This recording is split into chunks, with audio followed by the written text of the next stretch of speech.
go to the lobby. Let's all go to the lobby. Let's all go to the lobby to get ourselves a treat. Let's all go to the lobby to get ourselves a treat. Dead or alive, you're watching this stream with me. Well, if you're dead, you can't watch anything. This is true. Welcome to A-rated B movies and B-rated A movies. I'm Tom Connors. With me, as always, is the script doctor. How you doing? I'm doing well on this Sunday evening. I hope everyone in the chat is excited for today's conversation. Indeed. This is a movie I have been waiting a long time for. Probably one of the reasons we have this show. Can't say enough about it. 1987's RoboCop, a classic film by any stretch. Definitely in my top 5, if not top 10 films of all time. I gotta imagine you're a bit of a fan yourself there, Script.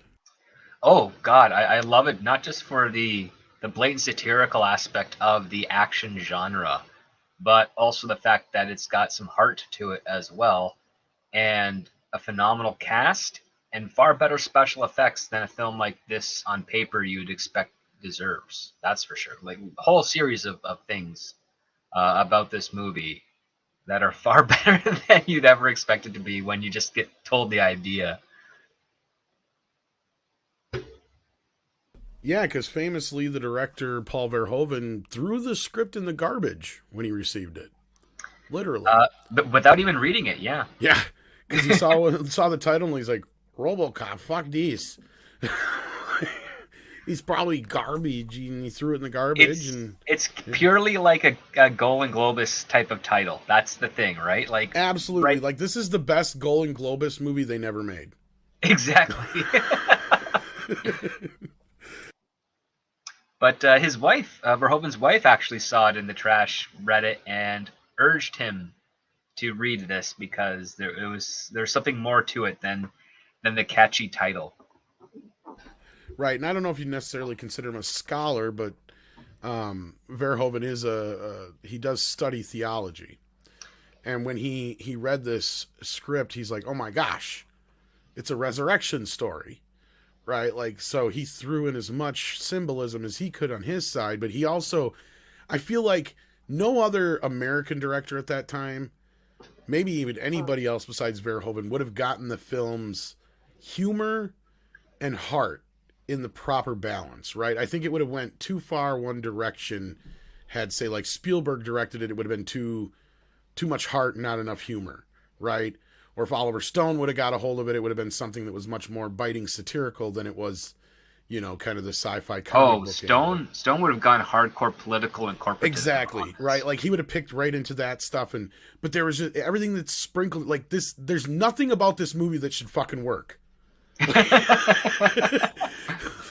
Like everything, if you told somebody what it was about outside of the idea that there's a guy who gets killed and he gets turned into a robotic cop, outside of that, everything that's in it should not work together. It just shouldn't. But yet it somehow manages to be one of the most perfect films ever made from beginning to end. Every bit works. You can't really cut anything out of it at this point, and I wouldn't necessarily add anything to it either, right?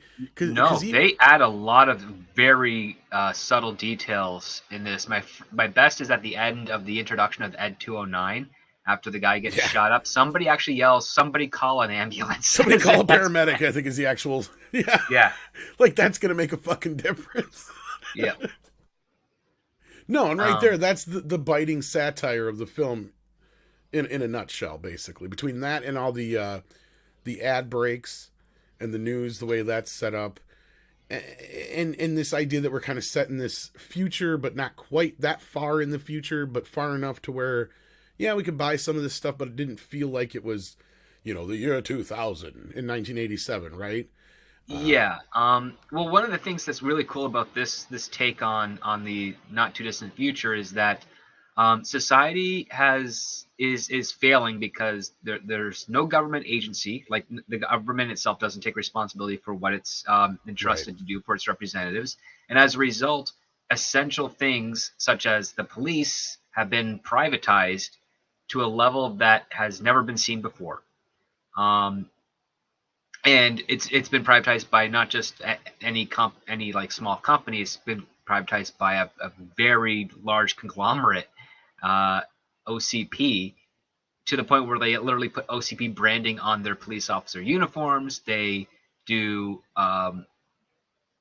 like employee evaluations on a level that's so personal that they were able to pretty much manipulate this one officer, Murphy, to going to the most dangerous region in what will one day be Delta City, just so he can be executed, so they can use him as the model for their prototype of RoboCop. Like that's how manipulative and skeevy and greedy we're seeing every single side of society, except for Alex Murphy, who's kind of like this pure-hearted, The innocent, yeah. innocent, but a cop, morally focused officer. Um, and it's because he sort of rejects those types of mentalities that he's able to actually become RoboCop and not go insane and Yeah. Well, it's and kind of whatnot. funny because this movie is like a weird bridge from the 80s into the 90s that we didn't even realize until probably looking back on it. I mean, clearly the Reagan era stuff it wears that on its shoulder, right? Like it's that or on its sleeve. That's no secret. But I kind of see a parallel between how we went from the Reagan 80s into the Clinton 90s with just kind of using RoboCop as kind of an amalgam or whatever you want, a metaphor or however you want to put it, because it kind of went from the Ed 209 version of what they were trying to present, right? Which Mhm. was the uber militaristic Reagan era, big ass, type machine. And then you get to RoboCop, which is more personal, even though I'm not trying to say one is better than the other, because they still, like you just said, they basically need this man to die, to sacrifice himself, to become a machine, when really their main issue is Ed 209 didn't work because he was just a machine. They needed the mind of a man to help, have some kind of, you know, uh, Essentially for nuance nuance, and basically, and understanding, and not so much compassion, because he doesn't really have that so much anymore, but the ability to think on its feet a little bit better improvised. than Yeah. improvise. Yeah.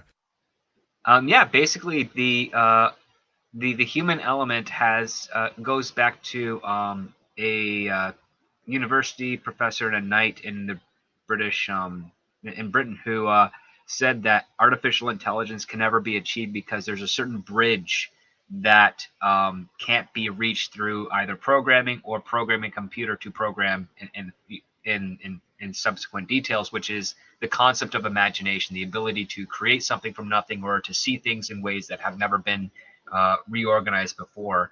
And That's kind of like what this movie, I think unintentionally shows. It's like Ed 209 knows what it has to do, but when it sees stairs, it's like, yeah, I'll go down the stairs, but it doesn't take into the equation that its feet are too big and it's just going to fall over.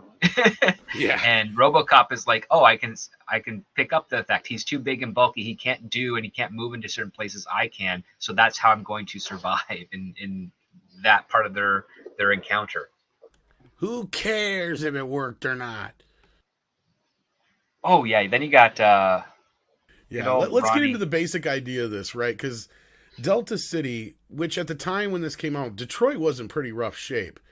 But now we can look at it like this is probably something that's probably not too far off, right? I could see a corporation coming in and kind of just taking over a city like this, especially one in the shape that like look at even the way Chicago's getting right now, right? Yeah. I mean, that's kind of where the state of this was, because I believe at the time this movie made, Detroit did have the highest murder rate in the country, if I'm not mistaken.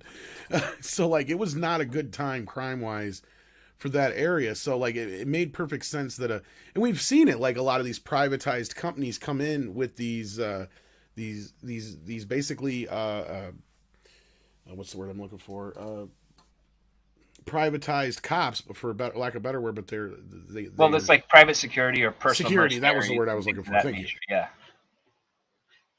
So seeing something like this happen isn't really above the realm of possibility, right? Like, so even at that time when this movie came out, Kitty, I'm gonna throw you out of the room. So go ahead for a second, script.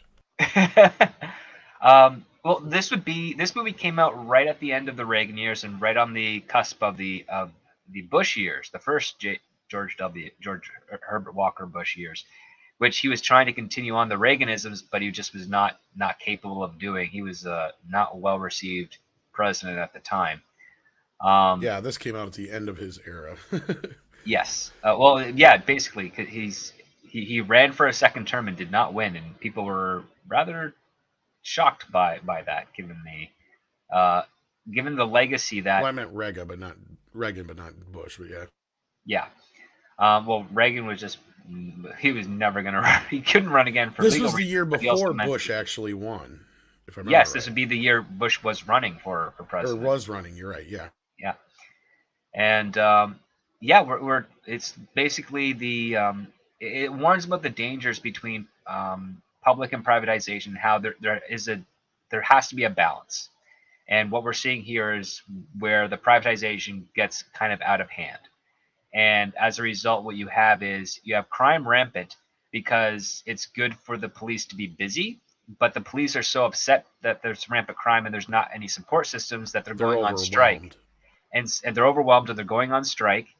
And then as a result, OCP is like, well, the problem is the human element. So if we just had autonomous cops, we can monetize it more efficiently. And then on top of that, use that technology to sell to the military, which came the two bids. The first one is Ed 209 by Ronnie Cox's character.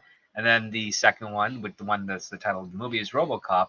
By Miguel Ferrer's character, and that's kind of what it is. It's the blind. It's basically the a product that removes the human element versus a product that embraces the human element. But at the same time, it also does kind of stifle it, right? Like that's what we learn, and that's RoboCop's journey as we go through the film, and he basically turns on his creators, right? That's the beauty of it, is even though he's kind of like the symbol of that era, as I was getting to, he proves that they're kind of wrong. They can't keep Murphy down, no matter how hard they try.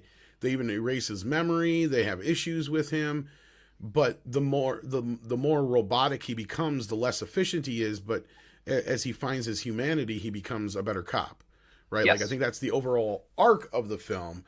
But you've also got all these great elements. You've got the satirical aspect that we've talked about. You've got the bad guys who we haven't even touched on yet, which part of is Ronnie Cox. But, you know, you also have Kurtwood Smith, who leads up this very diverse gang. Yeah.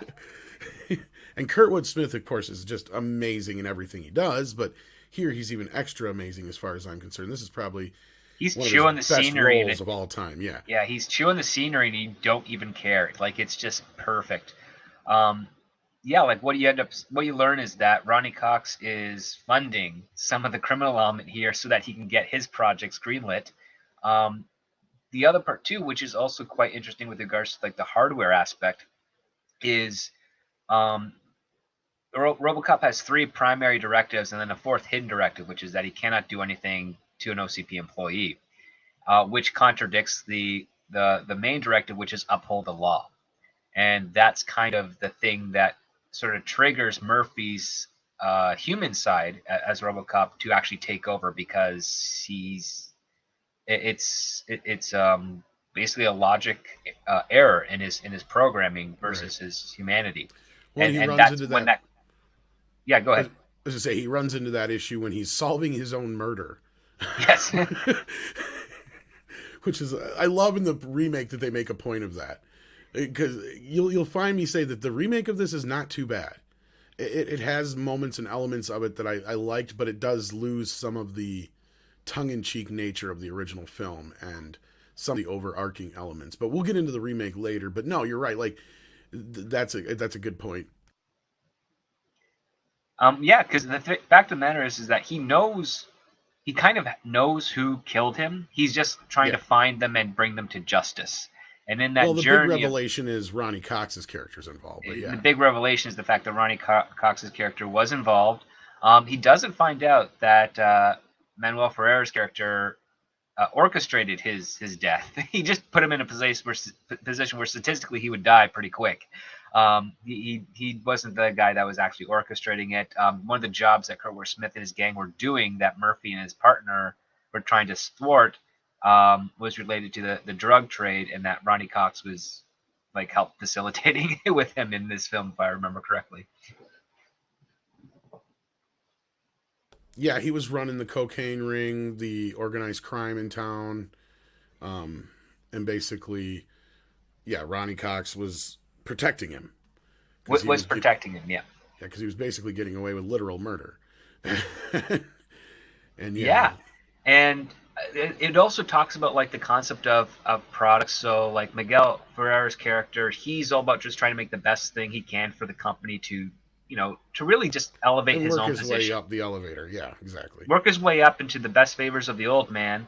And Ronnie Cox is like, it doesn't matter if it's good so long as it, sells, so long as we can sell parts and make a lot of money off of it. Yeah. And there's a comparable technology in the movie that's brought up a number of times called the SUX 9000, which is a car. Yeah. A very ugly looking car. Yeah, the SUX 2000 is a great bit because it's definitely making fun of a lot of the muscle sports cars we had in the late 80s. But it's also designed to look a little bit like a station wagon, and it has terrible gas per mile ratio. Yeah, we learned that from when the mayor's being held hostage in the one scene, and the city officials like, I want my old job back, and I want a new car. I want to get shitty gas mileage. Yeah. He's like, how about a 6,000 SUX? He's like, yeah, perfect. All his RoboCops like just burst through the wall and yeah. Keep him talking.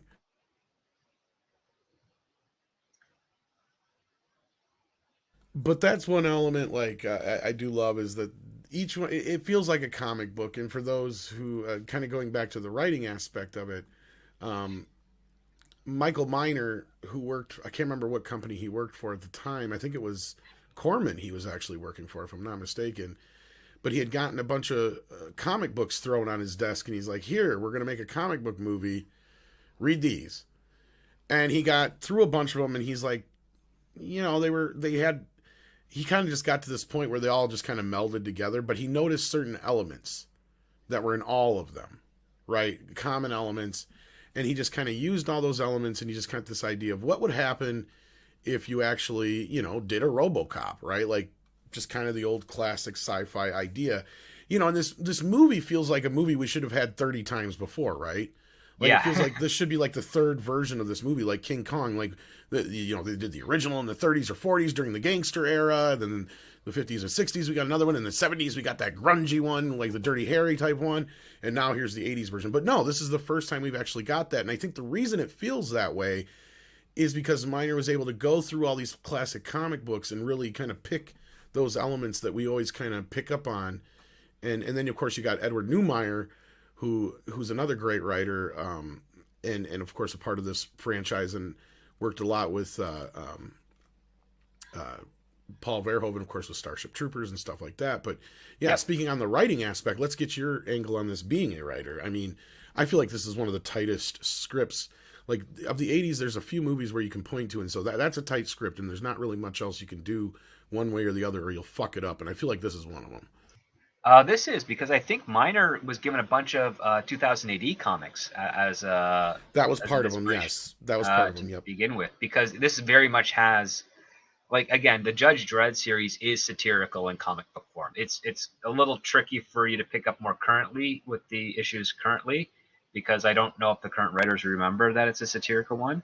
But it's supposed to be satirical, making fun of fascism and showing like the violence, the dangers, and everything when there's only the illusion of freedom and liberty and it's under the guise of the police are the ones that are only ones protecting it, but really they're that kind of ones with their thumb on the scale, so to speak. And in this case here, there's a cross between it, because it is really well written, because the thumb on the scale is by the corporation, and it's manipulating the police to make themselves more profitable by creating this prototype of RoboCop with the intention of eventually mass producing them to go all over the world.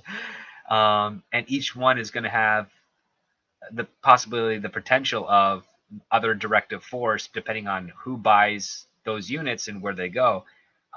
Luckily, the story focuses on a very, very simple aspect, which is this is the trial run of the first RoboCop, and we're seeing its success, we're seeing its impact.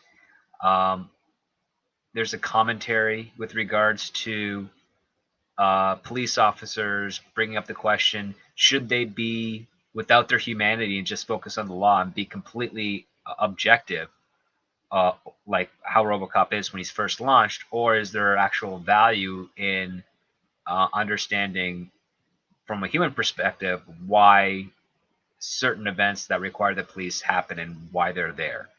And in this case here, we have RoboCop, who, it's quite interesting. A lot of the stuff that he does for normal patrol, like on the normal patrol, is actually quite peculiar, because he's quick to arm himself and he's quick to shoot a lot of violent criminals. But Well, I think then that's you where have the Judge Dredd element comes into it. yes, but well, the other part of the Judge Dredd element is this scene right here, where he just breaks into a drug lab, no warrant, no legal paperwork to authorize him to do that. He just goes in, grabs the guy, shoots up the place, and then brings Kurtwood Smith into the Well, he's actually about to kill Clarence, yeah. right? Like, here's a point where the humanity starts to creep in, because he has, he gets enough evidence to know who to go after, and he figures it out, and he goes after Clarence, and he's got him by the throat. And Clarence reminds him that he's a cop. And then, of course, uphold the law and all that kind of stuff starts popping up in his visor. So he's like, yes, you are correct. And he, sends him in, books him. But of course, he's out the next day because of Ronnie Cox. But still, that's one of the best scenes in the film, too, though. Because RoboCop just comes in, kicks some ass, hauls his ass in there. Kurtwood Smith's like, give me my fucking phone call. Yeah. And then we get the whole element of how Ronnie Cox is like, I got to get this guy out of my way. I don't want RoboCop here anymore, blah, blah, blah, blah. So it's a great setup in the idea that, and that's where his humanity starts kicking in, right? Because that's the problem. That's where the element comes into play, is if he would just continue to run the program, it would have been just fine. But Murphy gets woken up, and part of it is done by Anne, who reminds him who he is. And then he starts having more flashbacks, and that human element starts coming up. And there's the only deleted scene that I know of that, I mean, I guess we could debate on whether or not it should be left in or not. And that was where he goes to his grave. And he kind of has this final and then punches moment where he stone, right? Yeah, and he punches the stone, where he realizes what's going on, kind of that finite moment. I mean, that's like the only thing that I think is missing from the movie that could still be there, but at the same time, I don't know if it would have took it too far. We get the same thing when he tours his house that's for sale. I agree. I was just going to bring that up. Yep. But one of his humanity starts to come through initially with the trick gun maneuvers, the thing that he learned to do because his son loved it on that superhero show, and that's where Anne recognizes him. Anne recognizes him and realizes who he is, because one of the things that's pretty fascinating about this costume is that mask, the mask itself, completely changes the facial geography of Peter Weller, where you don't even recognize that's Peter Weller in there. Because Peter Weller has a very thin, narrow face, but the helmet and the artificial jawline makes it all square and robotic and bulkier than he actually is. Because he's a thin, tall man. And that was a very heavy suit. And it wasn't even that suit that he's wearing. The final product was a little bit different in its weight and where it's allowed him to move, because he was practicing in like a dummy suit. They had to redo the whole thing, yeah. And he had to relearn how to do his walk for this suit, because it was slightly different in weight and position on his body than what he'd been practicing with a pretty well-revered mime teacher. Yeah, they actually had to push production back a couple days at their behest anyway. Yeah, because he'd been working on this for months while he's like learning his lines and figuring out his character, and while they're all building everything before they actually start rolling. And then the first day he gets into the suit, he's like, I can't move the way I'm supposed to and that was luckily on their test days. They weren't even actually doing any shooting that day. They were just doing the full test.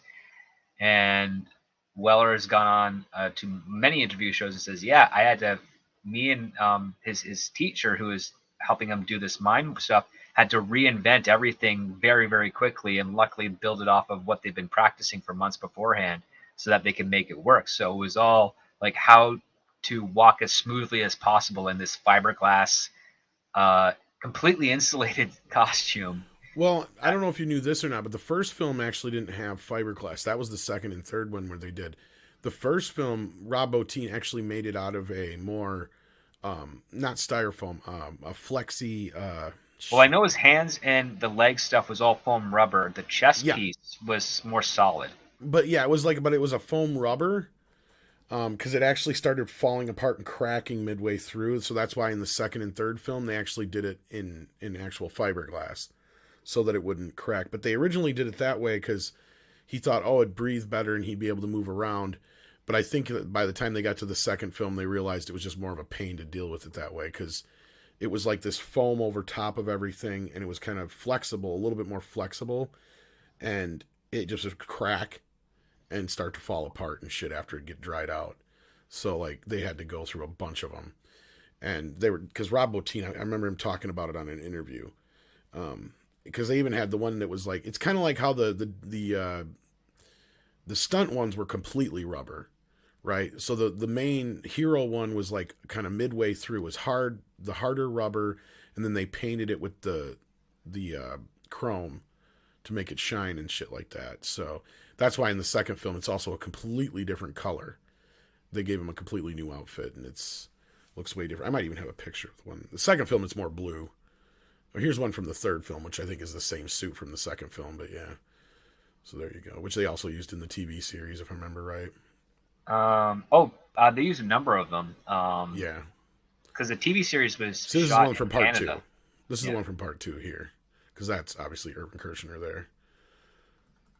Yeah, they were really hoping for an empire out of that part 2, and they did not. Honestly, I don't hate part 2. I mean, we can talk a little bit about the sequel if you want here in a bit. I mean, I didn't know if there was... I mean, there's tons... We haven't even got into... there's so much to talk about with this film. Like, you could do 5 shows on RoboCop alone. But the sequel elements that came into play, because I think it was interesting because Frank Miller wrote the 2 sequels most people don't know. And, of course, Frank Miller being more famous because of The Dark Knight Returns and all that kind of stuff. But... I like the second film. The third film, of course, just went off the fucking rails. But that was more Orion. Have you ever read Miller's version of Part 3 that's in the comic books? No. It's a little better. It's not great, but it's better. It's the same basic concept. It's just they really kidded it down between the 2 films.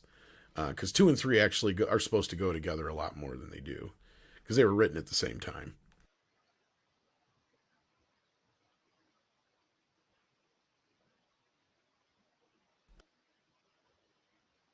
But anyhow, it looks I'm sorry. I've got nothing to say on 2 and 3 really, other than the fact that like you had the child actor who's a drug lord, and yeah. I mean, I don't know. When it came out, I've watched it recently. It still technically holds up. Is it nearly as good as the first one? Oh fuck no. It's not even close, and the third one's even worse in that respect. But I mean, just the whole idea of that we finally get to see Delta City kind of coming into fruition. I love the idea of RoboCop 2, the character himself. So yeah, there's stuff that doesn't work in it, but we can get back into the first film, of course. But see here, this picture I think is actually from RoboCop 2. Yeah, as you can see, it's got the more blue and purple in the sheen. So yeah, but anyhow, but yeah, so. The movie itself, of course, was a huge hit at the time it came out. It spawned, a couple different TV series, a couple animated shows, if I remember right. I know definitely one, like the following year the movie came out. I remember like was maybe 10, 12 episodes of a cartoon series. Well, they had like the RoboCop one, and then they had the RoboCop with the something Elites or something like that. I can't remember what it was called. Here, let me look on IMDb because I know there's a few. So I just got the '94 series, which is actually written by Newmeyer, believe it or not, and Miner. At least the pilot episode was. Let's see here. Plus, there was the TV movies, Prime Directives as well. Let's see here. There was RoboCop the TV series in '88. That would be the animated one. Alpha Commando. That's the one I was thinking about. The other animated one. That one didn't come out till '98, I guess. Yeah, a good decade. And Yeah. then some, yeah. Yeah. This one was not very good from my recollection. Even the design is pretty bad. I'll give you an image here. This would be the '98 series I'm talking about here.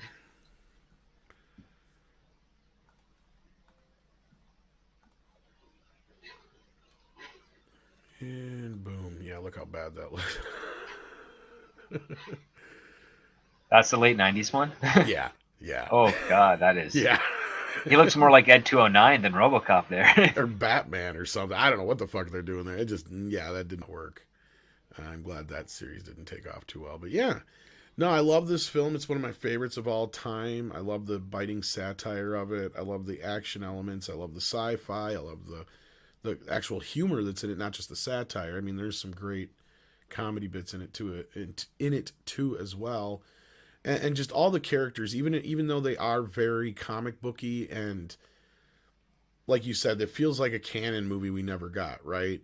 Like, Oh yeah, just on the surface, it totally. And that's kind of one of the things I think was brilliant about it is that Verhoeven's cinematic style that he put on this RoboCop was to deliberately make fun of the Golden Globus canon action films that went out there, and it starts in a very blatant way because like the first action sequence you've got Peter Weller's character leaning out of the side of the car with two pistols shooting at the criminals like an action hero, only for everything at the end of it to be like he's trying to be an action hero, but the reality is that he gets pinned down and then he gets his hand blown off, he gets shot multiple times in the chest and once in the head as a finisher. And it's this really dark kind of slap across the face for the audience members to be like, oh yeah, this is not what we thought it was going to be. yeah. Yeah, exactly. Tarmental says, when it comes to movie classics, what are your 3 favorite Verhoeven movies, and which of them do you consider the most brutal, whatever it is, violence or theme? Well, RoboCop is clearly my favorite. Then probably Starship Troopers, which kind of feels almost like It's RoboCop E. Yeah, it's like the inevitable sequel in the future of what would happen in that same world. Other than that, I'm not a huge... I liked his Total Recall. I thought that was all right. Oh yeah, Total Recall. Duh, I forgot. I totally fucking spaced out he directed that. Because it doesn't feel like one of his films. I mean, it does, but it doesn't. It's like, it's not nearly as... Okay, because I guess to answer the latter part, yeah, Total Recall would be on the complete other end of the spectrum of the violence aspect. Mm-hmm. But the one that would probably get that would probably be RoboCop. Just because it's so gratuitous with the violence. I think Basic Instinct, which he directed, was pretty... Definitely has his stamp on it. Oh, yeah, definitely. I'm not a biggest fan of that one, though. Well, I mean, it's more of like it's not a slow burn because you actually know what's going on all the time the way through. It's really just more like a tease. It's a long tease with regards to what this film's about with Basic Instinct. But yeah, I would say Starship Troopers is probably. I mean, it's nothing like the novel. It's no, totally absolutely its own thing. not. It's that's more where like, I say it's more of an extension of RoboCop, even. Yeah, like a few hundred years in the future, this is what That's what I was the saying. future Exactly. that Like if RoboCop we had an film. extension of that future, that's it. Exactly. Yeah. No, outside of that, I mean, I understand why Basic Instinct was such a big deal at the time, but I haven't seen it in so many years. I wonder if it even would hold up. I did enjoy Hollow Man. That one was decent. Probably one of the better Invisible Man remakes, if you think about it.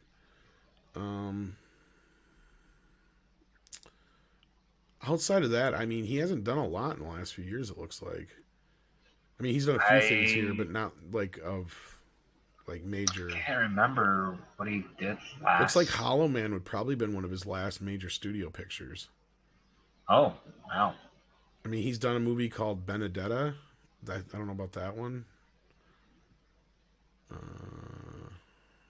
Looks like an Italian film. All right, so then, yeah, Hollow Man would probably be one of his last Hollywood studio. That's films. what I mean. That's exactly what I mean. Yeah. Then he did Elle and Tricked and Black Book in between there. And I've not heard. Black Book is the only one that kind of looks familiar. Looks like it's about Nazi-occupied Netherlands during World War II. A Jewish singer infiltrates the region Gestapo headquarters for Dutch resistance. It's got Rachel. It's got Claire. Well, yeah, I've never heard of any of these people. This looks like it must be a. Yeah, it looks like Hollow Man was just. Did Hollow Man bomb that bad or something? Well, it got a couple of sequels, but I was gonna say I didn't think it did that bad. But they were very, very cheap sequels. I even think one of them had Christian Slater in it. Well, that's bad. Because he was on a very downward slope there for a while. Yeah, too bad he just kind of seemed to have gone off and just done whatever. I don't know if it's maybe he just decided enough's enough of Hollywood. Well, I wouldn't say that. I'd say Verhoeven picks the stuff that he really wants to do. That's what I mean. He's just doing what he wants to do, yeah. Yeah. Probably makes enough money off of Starship and RoboCop not to have to do anything else. But like RoboCop was written in the early '80s, if I remember correctly, and it was basically the majority of that decade. Nobody wanted it. Yeah, like it went around for a while. That I know. I don't remember exactly when it was written. I think it was like 85, 86, but I could be wrong. No, it was written. Do you have the original script? Around the same time. Blade Runner debuted. Really? Yeah. Wow. I didn't think it was sitting around for that long. Well, that's one of the things with Hollywood, especially in those years. Well, back then things ran a lot slower too, yeah. Well, it's not so much that it's slower, it's that the circulation of scripts was a little bit more difficult to do because you didn't have the luxury of just email. And you can read it off your computer. But that's what I mean, just life in general was just slower. You had to type it up by hand. On a typewriter, you had to then, if you could afford it, you get the Xerox, you'd bind it, then you'd put it into mail package, and then you start dropping it off at every studio you could. And just like with all the others, you have to, even today, you have to wait anywhere from like 2 to 4 months before you might get a response back. Gabriel Bradley, if I'm saying that right, says, from what I heard, after he directed Hollow Man, Verhoeven became disillusioned with Hollywood and stopped directing Hollywood-type films. See, I could believe that. I can believe that, too. That would have been the late 90s, early 2000s when the industry started getting more special effects dependent and less story. Yeah, because, I mean, even Starship Troopers was kind of a nice mix of CGI and practical and stop motion models. Stop motion and all that. RRTNZ says, RoboCop, an A+ rated B movie, indeed. It's brilliant. Sadly, it could never be made today. Great as both action and satire. Cheers. Well, let's talk a little bit about that. Have you seen the remake from 2014? Yeah. I don't actually hate it. I watched it again a couple of weeks back, and I'm like, you know what? Of all the remakes in that era, this is probably one of the better ones. It tries some new things. It's obnoxious at other times, but it is obnoxious. It actually it feels like it's a defanged take of RoboCop. Yes, it definitely wears its PG-13 big time.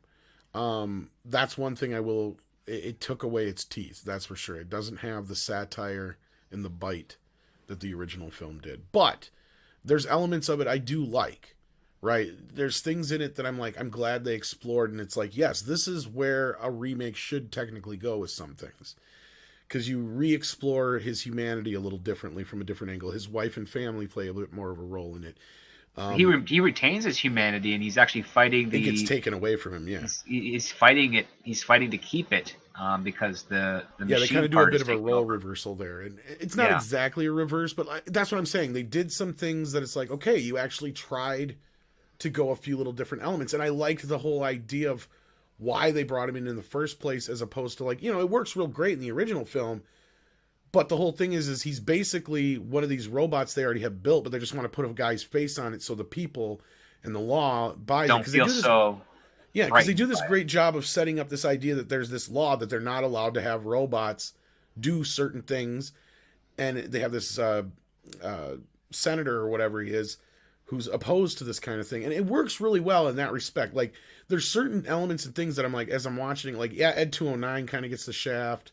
Certain other story elements kind of get the shaft. The bad guy isn't nearly as captivating or as good as Kurtwood Smith, but he's not horrible, right? Like, and it doesn't have any of the diversity issues that we have in modern films. In fact, we do get a race swap, but we also get a gender swap to a male. Because Lewis is actually a black guy. That one gentleman who just passed away here not too long ago, I sadly forgot his name, but I mean, there's some elements I like about it. I like Michael Keaton's character. I love Jackie Earle Haley's character. I think Samuel Jackson was in that movie. Yeah, I think Samuel Jackson's character, unfortunately, was one of the obnoxious parts. but I think he's trying to be this suave, like, kind of amalgam of, like, Alex Jones to the leftist media, all of them kind of together, kind of thing. Like that element didn't work as well as the news breaks. But they tried, right? I got to give them credit for trying. And of all the ones that they did in that time period, it made the most sense. Because it's not like RoboCop hadn't been... And you know, your reaction to the sequels shows exactly the way most people react to the sequels, right? So it's not like RoboCop is untouchable at this point. We've had tons of sequels and television versions and other rehashed kind of versions of it. I wasn't for it when it came out. But after seeing it a couple times now and recently watching it again, it does hold up much better than I expected it to.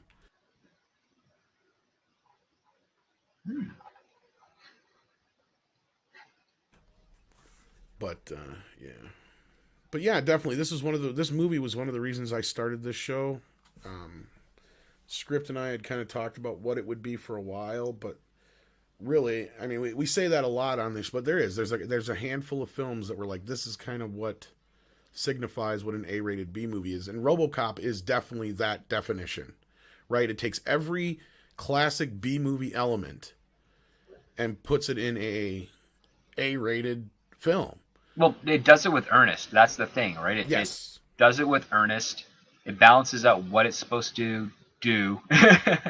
And how it services the story. It's not just there to just be there. Like, it's literally, actually, RoboCop is a great example of kind of putting your hand up against the idea of the rule of cool. Like, they don't just do it because it's cool.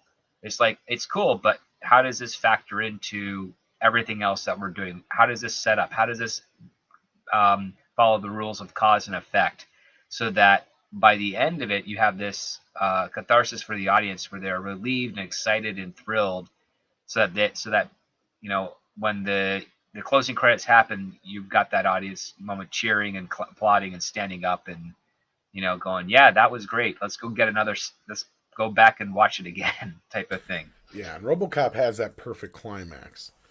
And I mean, it feels like when the first time you're watching, like, whoa, it's over already. But when you see it play out, there is nowhere else to go from there until you get to a possible sequel, because it's just the perfect ending, right? You have Ronnie Cox's character. He's been exposed. You know, the old man figures out pretty quick that the only way RoboCop can do anything is if he fires him. So I love that. Dick, you're fired. Thank you. Thank you. Boom. Bam. Summary execution right there. Exactly. And then the perfect final line. What's your name, son? Murphy. Like, it all comes to full circle at that point. It's such a beautiful, beautiful moment. And Then you get Basil Polidoris's grand score busting in. It's just, it's just a beautiful, beautiful ending, and I love it. It's so 80s, yet it screamed like we're getting ready for the 90s at the same time, and it captured a perfect moment in that history. And the thing is funny is, the movie came out when I was 7 years old, right? And if you can imagine a 7-year-old watching this movie over and over and over and over and over again, I couldn't believe my parents actually let me watch it. But we rented it so many times that, I shit you not, one day my dad said, these kids come in here and they rent this movie once a week, and then they keep it for 5 days and bring it back, and we pay like $5 a week almost every week to watch this movie. Can't you just sell it to them? And they're like, no, I'm sorry, we don't sell movies like that. And it's like, this was before you could actually go out and buy movies real accessibly, right? So at that time, even my dad's like, this is bullshit. I've been paying a lot of money for this fucking movie every week. Wish you could just fucking own it at that point. But yeah, it wasn't even available for sale for a couple of years either, until I think the second or third one came out. And then I finally got it on video. I think I had a crappy taped copy off of Showtime or something like that for a while. But wow, that's weird, because where I was in Canada, we could get movies, buy them pretty much the day that they dropped. Like, it was, I remember getting Batman on VHS. Batman was a sell through. We had the difference RoboCop, was if there was rental or if it was a sell through. RoboCop wasn't a sell through right away. We got RoboCop in early '89. I remember that because my cousin was born that same year. See, and that's probably when they re-released it again with the anticipation of RoboCop 2 coming out, because that came out in summer of 1990. So that's possible. That seems about right. See, that's the thing, is back then, unless you wanted to pay, you could buy it if you wanted to pay $100 for a tape or $70 for a tape. I think it was about between like $60 and $70. That's just it. It wasn't until the early '90s where tapes became much cheaper. Like, you had the exceptions, which was the sell-throughs, which was your Batman, your Top Gun was one of the first major live-action sell-through tapes. Before that, it was mainly just Disney titles, and they were classic titles. None of them were the animated films either. We're talking like Pete's Dragon, Apple Dumpling Gang, and stuff like that they put out for sell. I did a whole we had the first 4 Superman. Well, we've had the first 3 Superman when in my home all the time. I don't even remember when we got them, but like definitely before Superman 4 came out, we had the first 3 on VHS. I think they did some kind of trilogy before Superman 4 came out. Oh no, this was years before it. This was like, because Superman 4 came out in what, 87 as well, or 88? 87. Yeah. But see, that's the thing, is most people don't realize a lot of these movies didn't come out on video till almost a year. I know it's hard to remember. It'd be about a year. It'd be a minimum of 8 months after it was. Usually it was, yeah. That's the thing. So I remember renting Return of the Jedi the first time it came out on video in 1986. Yeah. Because I begged and begged him and begged my dad to go get it, because I knew it was out because they had commercials for it and shit.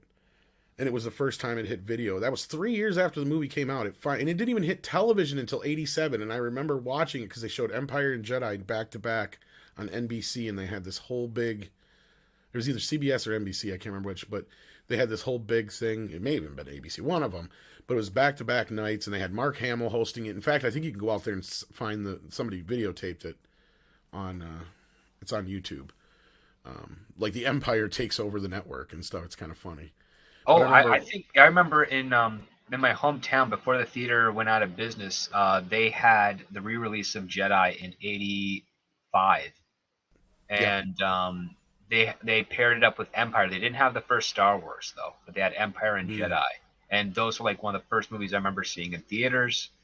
And then it wasn't until the 10th year anniversary of Star Wars that I actually started seeing them on VHS, because the VHS would have that Lucasfilm symbol, like that round 10-year symbol sticker that they put on all their boxes. That would have been 87, yep. Yeah. And I remember that when it came out, and it's like the Star Wars trilogy. I believe that was the first time they were all released together for sale, yeah. Yep. It was 87, yep. And it had all the original box art was the original posters and everything. I think they threw in from Star Wars to Jedi at that time too. If not, it was the 1989 or 90 release. I can't remember. They released the Star Wars films quite a bit until that last time with the THX tapes. That I remember, because I had one of the earlier sets, but But I didn't have, because I was pissed because my buddy had the one with From Star Wars to Jedi and I didn't. So I was like, God damn it. But I eventually bought that tape. But now I got a 16 millimeter rip of that, folks. So, hey. That's pretty cool. I know, right?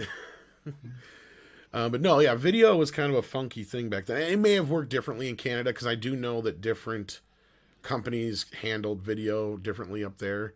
Like Alliance handled a lot of American films up there, I know. Alliance, Entertainment One, most of Warner Brothers distribution of their tapes started in Canada first before they went to the United States. I remember that. Yeah, I think their plant was actually based in Canada, if I'm not mistaken. A number of the Kodak film companies had factories in Canada, in Ontario and British Columbia, which unfortunately went out of business in the early 2000s. But yeah, there was basically a lot of there was also a Fuji film plant that did a lot of VHS, and then there was a Betamax somewhere. I don't think it was in Montreal. But yeah, there's tons of all the physical media stuff for the at-home market. There's a ton of it in Canada. It was remarkable that one of the things that one of my relatives who lived out in California always had us do was like just mail them VHS tapes. Now, when I was like a teenager, I thought it was just because the Canadian dollar was weaker at the time. But I did learn that it was just the market thing. Like we had them in Canada before they got them in the United States by maybe usually about 6 weeks. It was like very small window, but she was a wonderful lady, and yeah, my family just was like, yeah, we'll do it for her. She's family and whatnot. No, we didn't really touch on the director's cut so much, Doc's GR, because there really isn't much of a difference. Like, this is one of those rare occasions where... I think it's got like an extra 2 seconds of... It's like 20 seconds altogether, yeah. Of Ed 209 killing that guy, and then it's a couple Ed 209 others. Scene. There's like one extra shot or two of when... it's zoomed in the theatrical cut, but it's zoomed out in the scene where Peter Weller's getting shot up, where you see his arm come off, but they don't show the entirety of his hand getting shot off and something. There's something else. There's like 2 or 3 bits there that are different. And then at the end, when Kurtwood Smith gets stabbed in the throat, it only squirts like twice in the theatrical version, and it squirts like a dozen times in the Those are the only 3 scenes that are different. And they were literally chopped down just so they could get away with the R rating. So, I mean, to call it a director's cut is really kind of loose and limber with the term, I guess. I would call it the NC-17 cut. Is what I would call Or it. I remember when it was called the X-rated cut. Or X-rated. At this time, you're right. Actually, Yeah. scripted would be the X-rated cut, yes. But I mean, it's so negligible things just to earn that. But you're right. The majority of it is in the scene in the beginning, because instead of it there's a whole entire extra sequence of him being shot on the table that's added in, which Verhoeven could not understand, because he's like, it's not as funny without it, because without that, it is just kind of graphic and violent. He goes, with that, it gives you that idea that it's ridiculous, especially when the guy says the line that you're saying, Script, and that is, somebody call a paramedic. It's like, there's nothing left of this fucking guy. Yeah, and they had to reshoot that because I think there was an issue with the first time they did it, and they had to reshoot it later in production, and the guy was like happy to come back and do it and just load him up with all the squids and pasta and everything else that they could possibly put into his torso to blow apart on him. Yeah, Verhoeven was like, more blood, more blood. That was his big thing. He would scream into the microphone thing. Because they were saying at the scene where Murphy gets shot up, they're like, there's probably more blood on the floor than there is in the human body. In the human body, yeah. Because if you watch that scene, especially because I think that's the one shot that the director's cut has that the other one doesn't, is a wider shot of him laying in the puddle of, or should we say pool of blood? Because he's laying on Delta City model, and there's this. Well, no. I'm talking about Murphy's death scene. Oh, Murphy. Okay, because he's literally laying in like a puddle of blood. Yeah, and it's more like a pool of blood, and that's what the special effects guys were going is like. There's not even that much blood in a human body, because I can't even remember how many gallons they said. Yeah. But he's just like, more blood, more blood. And the same thing with that scene you're talking about, too. It's just, more squibs, more blood. He's just like, that what he would do. He's like, And then I think the other thing that's different between that and the director's cut is just a sound effect. When the one guy who's melting gets hit with the car, in the director's cut, it has a or like a yeah, when Bowser hits him like that, and then they had to cut that out of the theatrical cut because that was just one step too much. But that's like comedic. That's the yeah, thing. exactly. Like, that's where Verhoeven didn't get it. He's like, if you take that out, that makes it worse. It makes it darker. Yeah. Because you got to remember, he comes from that, that Eastern European background, and over there, if like a great example is if you see the German version of Ninja Turtles, they add in goofy sound effects like that, like when, say when somebody gets bonked in the head, you'll get something like that and stuff because they'll make that to like take away kind of the impact of the violence. So to him, he's like scratching his head and he doesn't get it. He's like that bit is what makes it a joke, right? Yeah, so it's like well, cutting I mean, the punchline out, too. Basically, yeah. I remember second year in college, we watched this film just to break it down, and a third of the class had no idea that RoboCop was satire. They thought it was a straight action film, and as a kid, it is. When you watch it as a kid, it's completely serious. Oh yeah, it is. But like these are all people like 19, 20, 21, and it's like. You have shit, gone by then education. You should understand, yeah. You should understand it, yeah. But no, there's I don't know. I'm not gonna. There's this group of kids who fit a certain demographic, and you'll never guess what it is.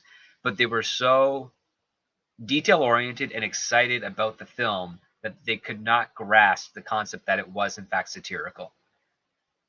It was nuts. Like they're horror fanatics. They knew everything they could about Paul Verhoeven and his family. They loved Eastern cinema, Bollywood. Like they were just an encyclopedia of facts, but they just did not get. Anytime you let them know that this movie's about this, it would just blow their minds, and they would just refute it at every turn. But yeah, Trav 101. The commercial breaks and the advertisements and the news media coverage should be the dead giveaway that this is satirical. But that first film is so spot on. I could see if you didn't see it at the time it came out, maybe kind of missing, because like look at that advertising and then compared to what we got a couple years later, it's not far. Like that's the thing. Like Godzilla taking over. Well, not just that, the nuke game. I can almost imagine a game like that. Yeah, like, nuke 'em. But Pakistan then you got the sitcom of like I'll buy that for $1, and it's like there's literally it's on network television and there's nudity. Like Fox almost got to that point. That was the yeah.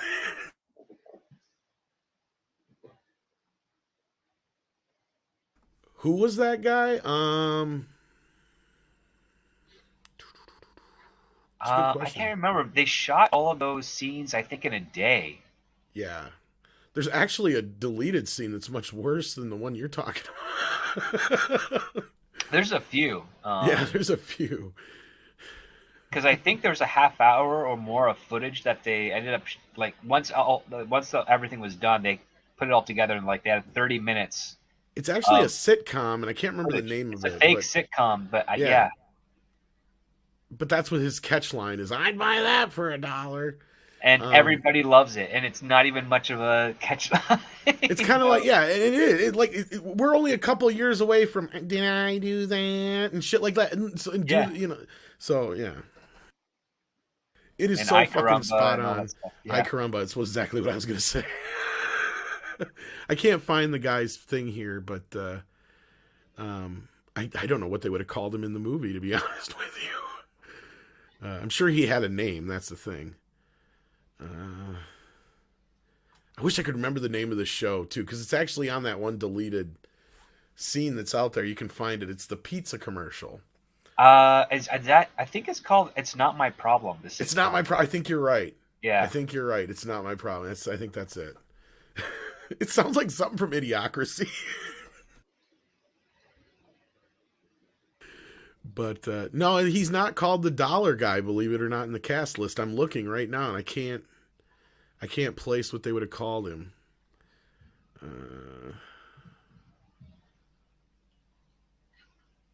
I got Pizza Dough Juggling Girl. That's from the deleted scene. Is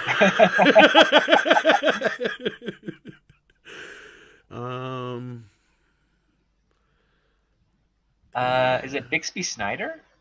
It might be. I think so. Yeah, it looks like him. And he was in RoboCop 3 as well, I believe, so that sounds about right.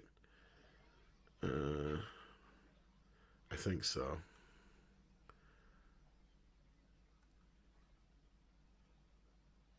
We're going to say yes for now. Yeah, I'm pretty sure it was Bixby Snyder was a drunken... And S.D. Nemeth would be the actual actor. Yeah. So... he'd buy that for $1.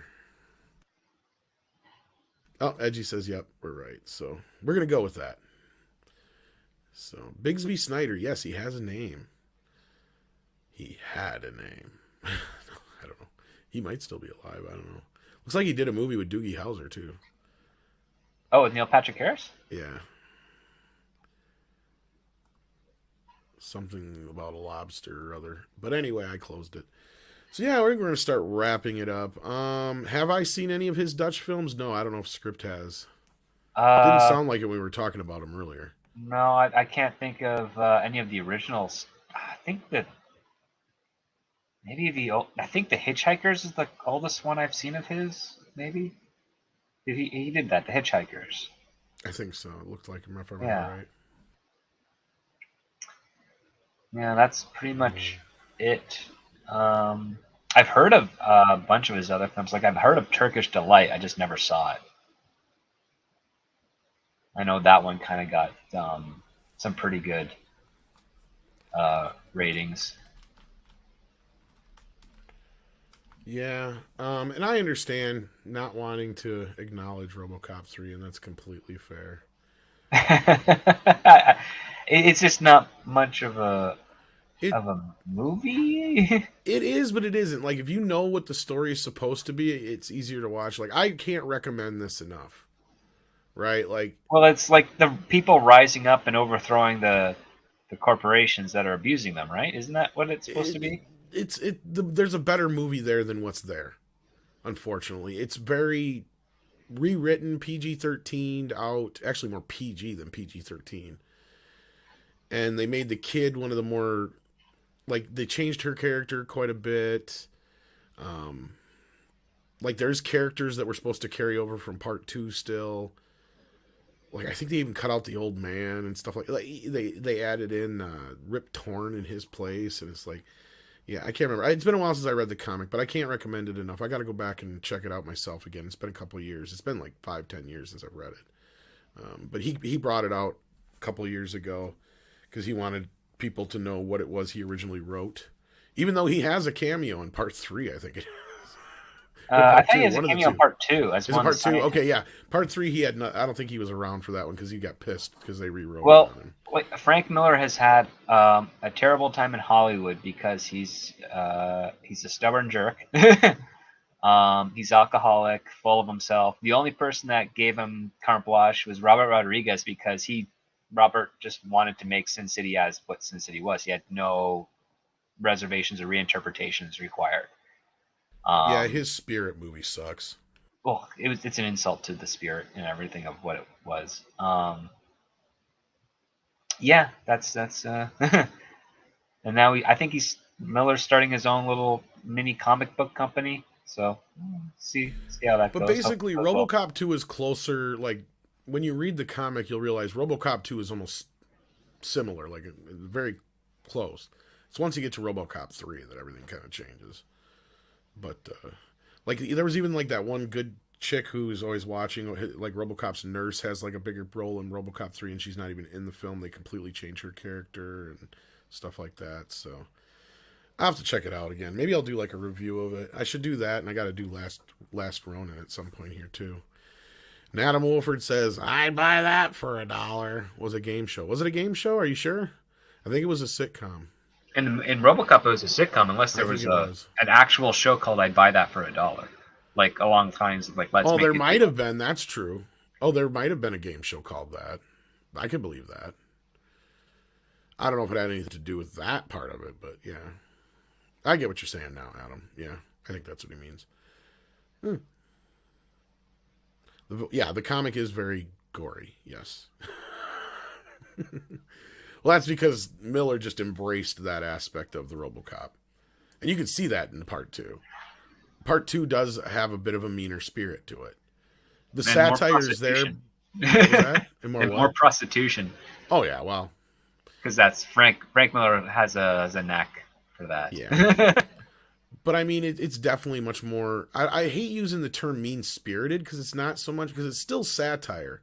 It's just a lot more darker than the first film.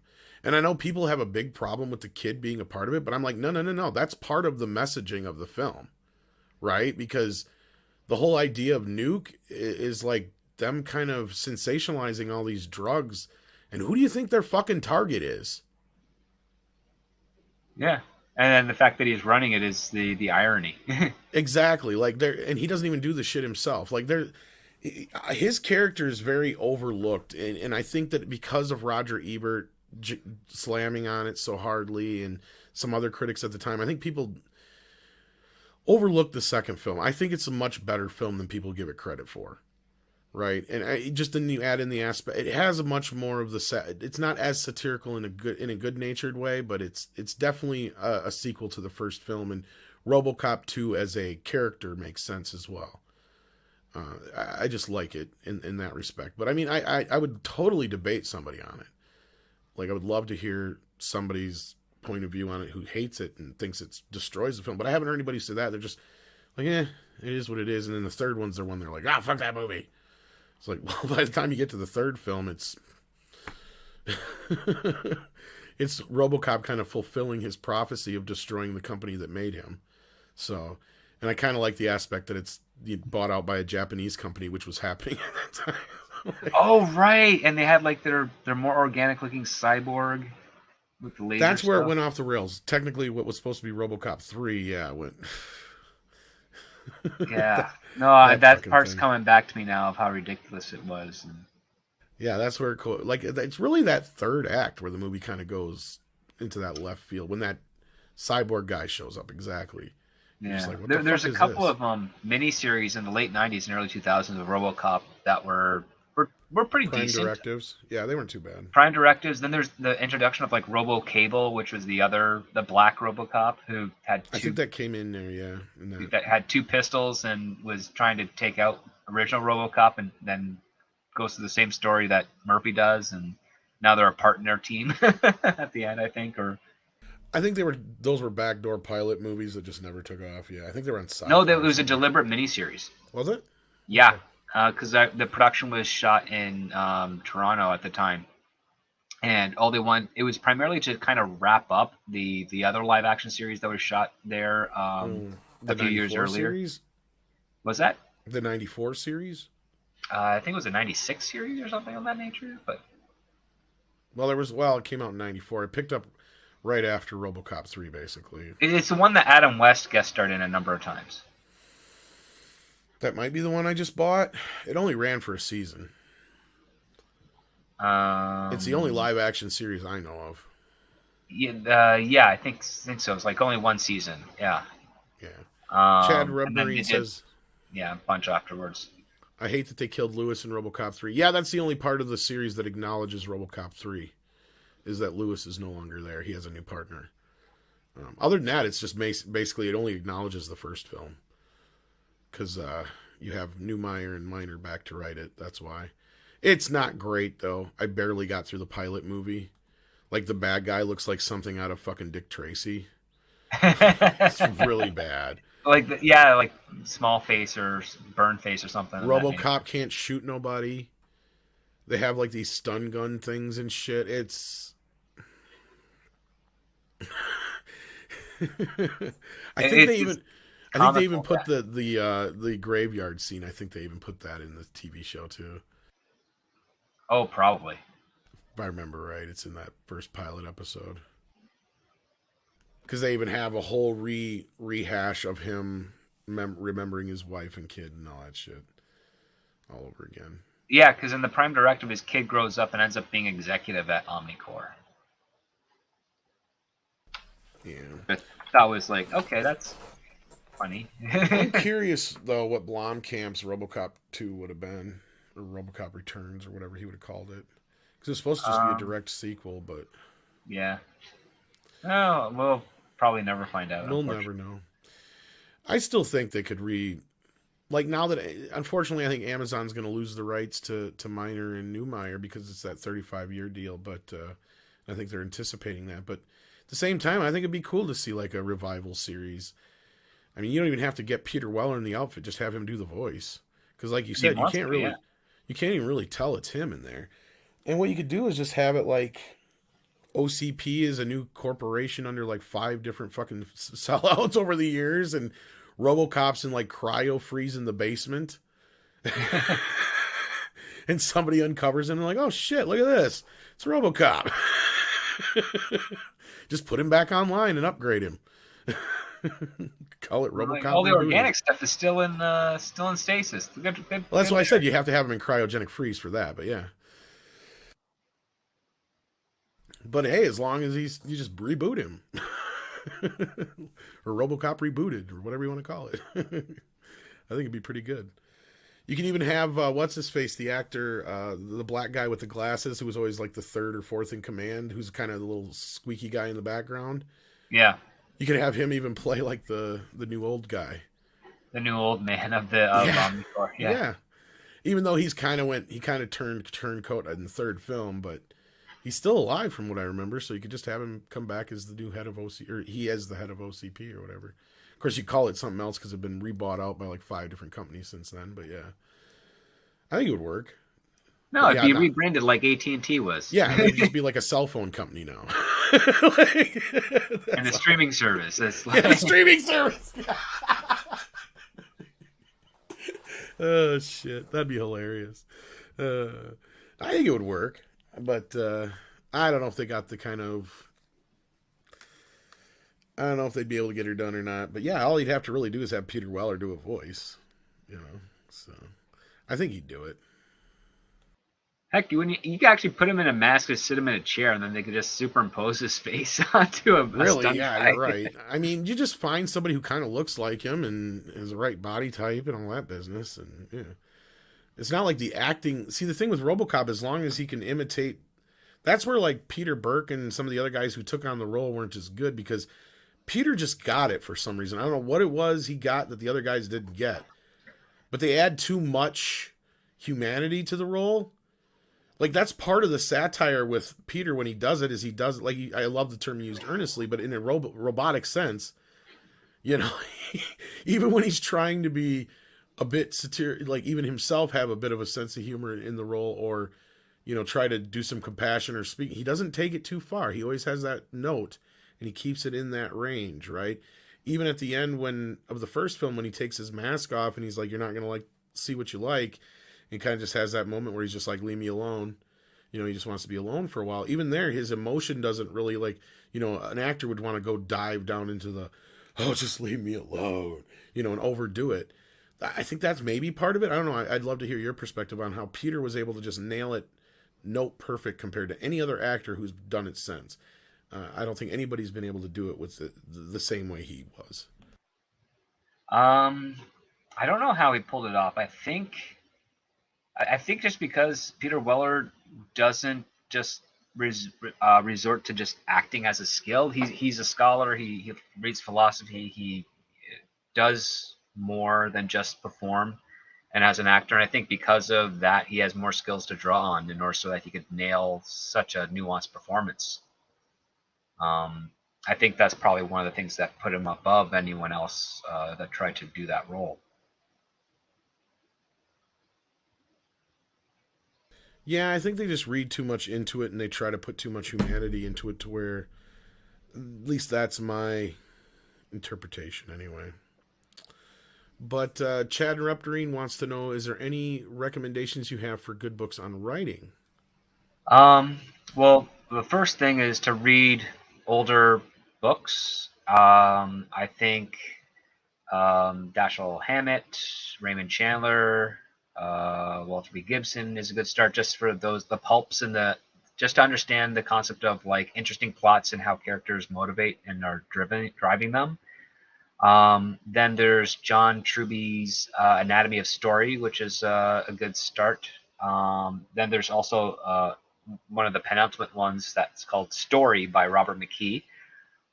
He gets a few things wrong on developments of certain scripts, but the overall understanding and cause and effect and why things are more interesting than other things really resonates well in that book. There's also Writing Movies for Fun and Profit by Robert Bengarant and Thomas Lennon. Those are the guys who did Reno 911. They are script doctors themselves. Like anything that's not working well, they're usually the first two people that are called to try and figure it out on the screenwriting side. There's the Screenwriter's Bible by, I think, David Trottier. David Trottier. I think I'm pronouncing it right. There's The Writer's Journey by Christopher Vogler. There's also How to Manage Your Agent by Chad Gervich. All those books are usually pretty good to get you understanding what's valued in writing overall, and then how to handle yourself with certain people on the business side of things if you want to try and make a living doing it. So yeah, check those ones out if you can. No, avoid Save the Cat. Avoid anything from Sid Field. He's exploiting you and your desperation to do stuff. The whole concept of Save the Cat can be taught in a simple sentence. If you want to make your hero, your main character of your story, endearing, have them save a cat or save someone that's an underdog. That's all you got to do. That I just saved you $30. It's called audience manipulation. All right, let's wrap this up. I want to thank everybody so much for being here and listening to us ramble on for an hour about RoboCop. We could ramble on for a lot longer, but I hope there's a future for the franchise. There's still a lot of merchandise that comes out all the time. In fact, I just pre-ordered NECA's RoboCop 2 series that are coming here soon, so yeah, I'm looking forward to more in the future. Hopefully, if they get the rights back, they will do something with them, because I highly doubt they'll just get the rights back and not do anything with them at this point. Clearly, well, I mean, here's the fun part with regards to some studios. If they do have the rights, and there's an assignment post with regards to please pitch us your take on this character, those are usually pretty active. The problem is that you have a lot of people in town that are just have bad takes on stuff, so that's why you get a lot of stagnant movement on certain properties. Well, if you hear anything, go pitch our idea. Mecca J says a new RoboCop film called RoboCop Returns was announced a few years back with Neil Blomkamp directing until he left the project. Yes, we brought this up earlier. Would you have been interested in seeing his take? I tried to get out of his wife what it was, and she wouldn't tell me a damn thing. They have this thing that she don't talk about his work and he don't talk about hers, because they do work together in a lot of things, but they don't work on everything together. And RoboCop happened to be one of those things that I don't think she worked on. So her response was respectfully that she had nothing she could say about it because it wasn't something she worked on. Now, if it was something she worked on, she could give you her perspective on it, which was completely understandable. She doesn't want to step on Neil's toes, and I'm sure Neil doesn't want to step into her domain either. So with that, I don't know much about it. I just know that MGM were a bunch of dickholes and wouldn't wait for Neil to finish the movie up that he did here last year, I think it was. And then he would be open to doing RoboCop. Instead, they wanted to rush it, and they brought in another director, and where's RoboCop? Yeah, their take was bad. Exactly as I said, this movie is dead. The moment they lost Neil, the movie was dead. If they would have just let him do what he had to do, because it looked like it was a smaller film anyway from what I saw. It looked like a little horror film. It probably was only a 2-3 month deal. And in that time, you need that kind of time to build your sets and build your suits and do your this and that and the other. That's where MGM should have been smart and been like, all right, let him go do that while we handle the pre-production side of things over here. So that when he's done with that, he can jump right into RoboCop. And instead, now we just don't have any RoboCop. And they're on the verge of losing the property now. So that's kind of what we were discussing there. G-Dog says, hey, Tom and Script, any interest in doing a watch party on Prime? Now, I've heard you can do this, but I think you have to do it with Twitch, which I don't have. I don't know how to use Twitch. So, but I'm under, because like I guess Yellow Flash does this and some other people do. But I guess through Twitch, you can actually pick movies that are on Amazon Prime and sync them up with people and watch them that way. It could be fun, but I'd have to set up the whole Twitch bit situation. So maybe. Let us know in the comments if that's something you're interested in. If you are, enough people will say it, maybe I'll look into that. And yeah, Brian, we did bring up Prime Directives just a little bit ago. We talked a little bit about it. One of the better spin-off series, or whatever you want to call it, sequel series or whatever. I do remember enjoying it quite a bit. It's only gotten a DVD release here that I know of, but it was probably shot on video anyway. Would have been shot on the first-gen digital, if I remember. Could have been. 2000, 2001. Because it was early 2000s. I know that. I know that came out. I remember because the mid '90s series was almost like $2 million an episode. It was very expensive, and because it got bad reviews and was expensive, it was canceled. Well, and I think in order to make sure they could complete the 4-part miniseries, they're like, "We'll shoot on DSLR." Yeah, that could be. Well, I found out because I thought the original '94 series was shot on video, but no, it turns out it was shot on film. But that new Blu-ray release we got is a hack job. Trav 101 says, any chance we'll do an episode on TMNT? Yes. That was one of the reasons why I wanted to do the show to begin with. We will very soon. We try to keep some of these big ones like RoboCop kind of in our pocket. So this is one we kind of been setting on for a while. I don't know what the next week is going to be. Why don't you give me a couple of suggestions in the private chat here, Script, before we wrap it up, and I'll throw one out there and we'll do a quick poll before we go and see what people think. Because I don't know what the next one's going to be. We seem to be doing these like every other week at this point, but that's because Script's been busier with work and stuff like that, so that's understandable. Yeah, I just finished a draft of a script like early this morning, and then I had to go out and do adult stuff. Yeah, let's see.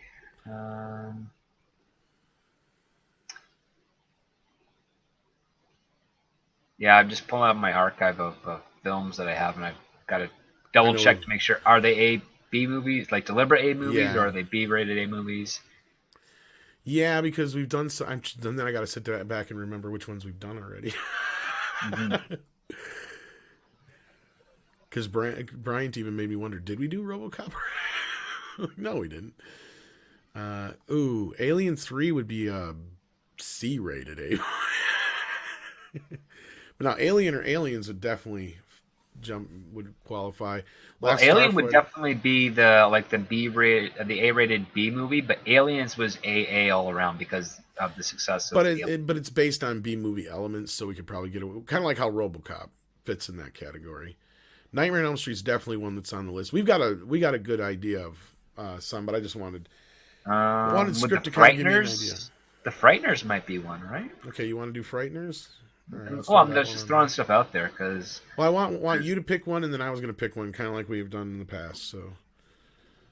Well, one of the things that I think is one that not many people know about that I think is a pretty good movie, and it's definitely on the B side, was the 7-Ups from 1973. You brought that a couple of times.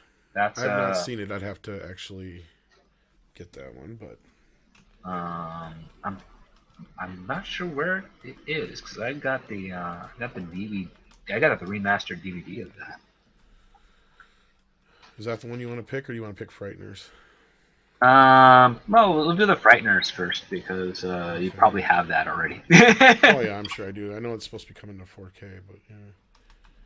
Yeah, the 7-Ups apparently is on Netflix and Hulu and Prime Video, so yeah, we'll save that for a little bit later. But yeah, we'll check out the Frighteners. Okay, well, that'll be your choice then, and let's see here. I don't want to pick one that's gonna like definitely win over yours. I want to pick a good parallel. What's a good parallel to that? We did Tremors already, Joey, or that would be a good choice to go up against that one. How about, well, I feel like if I do The Last Starfighter, that's going to win, so I don't want to do that one.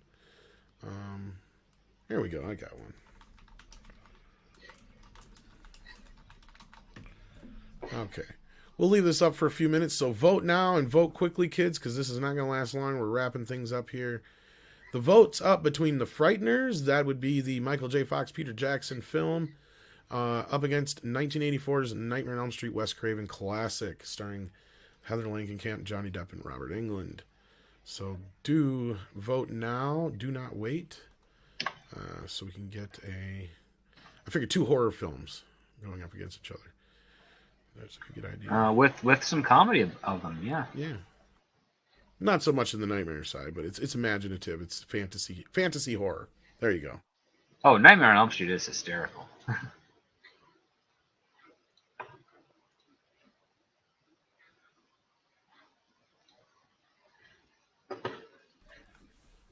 I'm your boyfriend now, Nancy.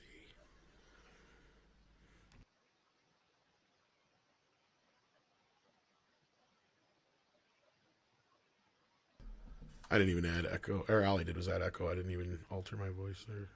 Oh, no, the echo didn't translate. Oh, no, it's not coming through again.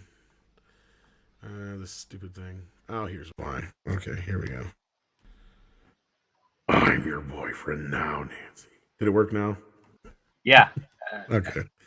The voice changer wasn't turned on.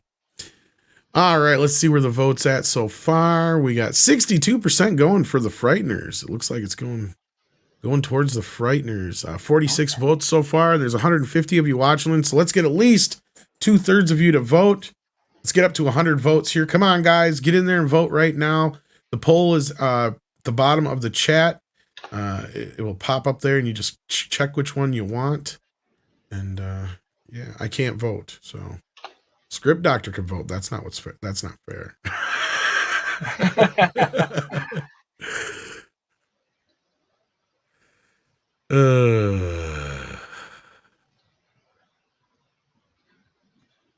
Yeah, both of them are fun, though. I haven't seen The Frighteners in a while. I wouldn't mind watching it. I don't think I've ever watched the director's cut, because there's a director's cut on the Blu-ray. Like an extended version. Yeah. Oh, I didn't know that Peter Jackson did a director's cut of that. Yeah. It's on the Blu-ray. Mine still might even be in plastic. What was upload? Did you enjoy Freddy vs. Jason? I thought it was a great film. It knew exactly what it was. I like it. It's probably the best Freddy vs. Jason movie we were going to get at that time for the most part. I would agree there, yes. But it still could have been better. And it has a lot of the stink of Scream on it still. But that was one of the movies that kind of got us out of the Scream era. Oh, it felt like they were trying to make fun of Scream, but they just didn't quite get how. Well, that was the problem. Is Scream influenced every single horror movie or slasher film for the next like 5-10 years. So that was kind of the problem. Let's get another 30 some votes, guys, in here before we end this poll. But it looks like The Frighteners is running away with it at this point. So that's all right. I like that movie. So yeah, no Kane Hodder. That's one of the areas that really fucked up. But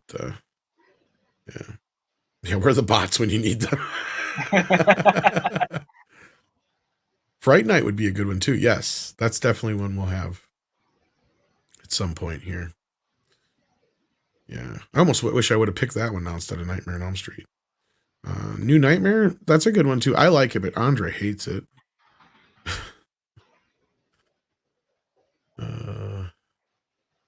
It's a great Blu-ray, not nearly as thorough as King Kong and Lord of the Rings ones, though. Yeah, exactly. But we'll see what happens. I've heard he's remastering all his classic films in 4K, so... Oh, cool. We should be getting... I think we're going to start getting some soon. Because as soon as he was done working on the Beatles documentary, he was supposed to go and color time those. So, yeah, we're getting Brain Dead and a couple of his early ones here. And Frighteners has been mentioned and stuff like that. So, fucking vote thing, sorry. All right, let's see where we're at here in the poll. 69 votes. Come on, guys. I know there's 157 of you listening. So that means quite a few of you have not voted yet. Or they're driving and they can't. Well, if you're driving and you can, I understand. But I can't believe over 50 of you are driving. That I can't believe. We're getting there, though. We got 70 votes, and it looks like Frighteners is running away with it. So, unless we all of a sudden have a run on Nightmare on Elm Street here. Bad Taste, Pod Racing Palpatine should also be coming eventually here. That was another one that was mentioned. I'm sure they're probably going to come out in like a... It depends, because certain companies own other ones. But I think they'll probably come out in pretty close to the order they were made. Yeah, where are the Johnny Depp fans for Nightmare on Elm Street? That's all right. Maybe they just don't like the fact that he dies in that movie. In a bed, no less. Isn't that weird? With a Makes a hell of a mess. Well, Daniel, it looks like you might get your wish, because at this point, with a few more votes here, I don't know if Nightmare on Elm Street could even pull it off at this point. Once we hit about half the people watching, which we're about at right now, I don't know if Nightmare has a chance. So, a couple more votes and we'll end the poll, but it looks like Frighteners is probably going to be the one. So, yeah, I don't know if it'll be next week. Probably not likely, but we'll see, depending on script schedule, but we'll try to keep you guys posted. We don't need another horror Depp story. Easy vote for CC. How you doing, buddy? Frighteners it is. Sounds like it. A couple more votes and we'll end it here. But yeah, Nightmare's gained a little ground, but I don't think it's got enough. No way. I don't think it can. Like, all of you would have to vote for Nightmare on Elm Street right now for it to actually...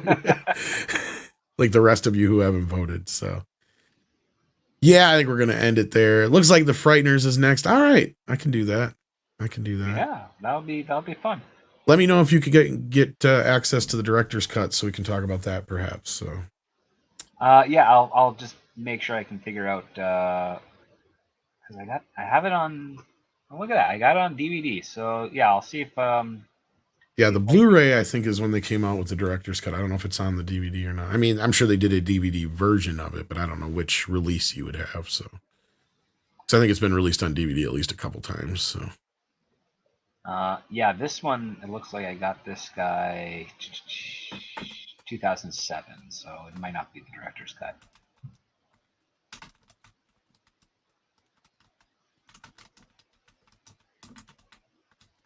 Yeah, that was probably one of the earlier Blu-rays or DVDs of it when it first came out. Because that actually came out originally, what, 97, 96? 96, I think, yeah. Yeah, so that would have been late enough to where they probably did do an early DVD of it. Yeah, there's a 3-disc DVD version of it too, yeah. That would probably have the director's cut, I'd imagine.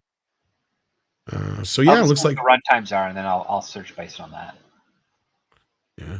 You need to review Stallone's Judge Dredd and compare it to RoboCop. Well, we may do that at some point. I don't know if Stallone's Judge Dredd would be good enough to be considered. It'd be like a C-rated A. But we can talk about Dredd, and I know Andre would love to get in on that conversation. Yeah. I know he was kind of pissy he didn't get in on this one because he wanted to come in and, of course, throw it in my face that RoboCop is just a ripoff of 2000 AD. Yeah, well, it kind of is. Yeah, it's definitely from that. He does that whenever he can. Like, Judge Dredd would fall into the B-rated A if it wasn't done by a one-off director. Yeah, the Stallone version's a bit of a mess, but the newer Dredd is better, yeah. The newer Dredd is better with the character, but I love the costumes of the Dredd one. I agree. I think Stallone's Dredd was more comic accurate, yeah. Yeah. Like, I loved the shoulder vest and everything else that he was doing, and the way how dense they made Mega City 1 and Fantastic. Although I think Andre would come in and say, although that may be true, the helmet in the newer film is actually more accurate, comic accurate. See, this is how well I know Andre. Yeah, I've got one of those comic accurate helmets.